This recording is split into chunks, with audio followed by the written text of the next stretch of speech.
सरकारी कर्मचारियों के लिए इस वक्त की सबसे बड़ी खबर निकलकर सामने आ रही है।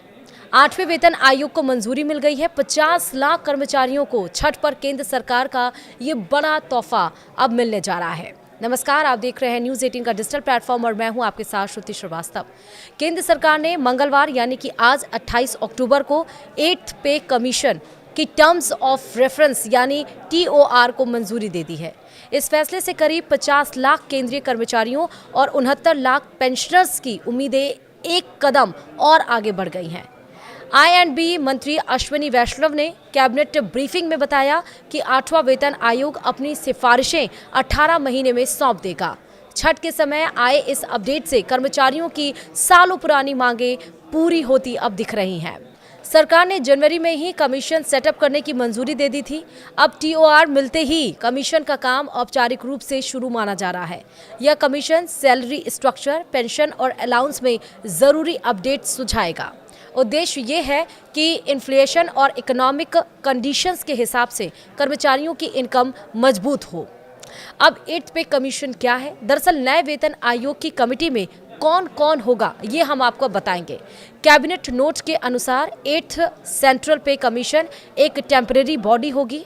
इसमें एक चेयरपर्सन, एक पार्ट टाइम मेंबर और एक मेंबर सेक्रेटरी शामिल होंगे।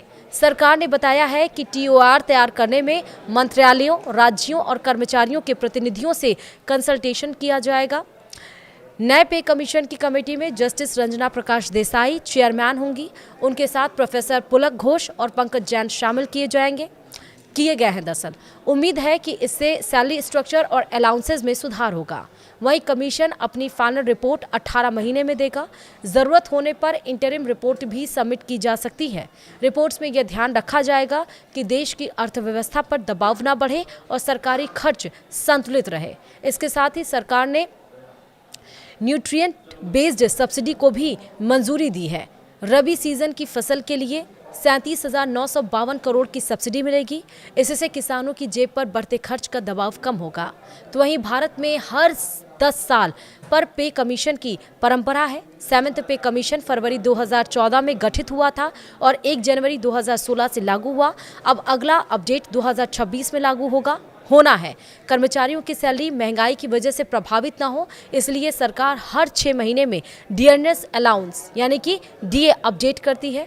अगर नए पे स्ट्रक्चर के बाद DA में भी सुधार होता है तो हाथ में आने वाली सैलरी और ज़्यादा बढ़ेगी।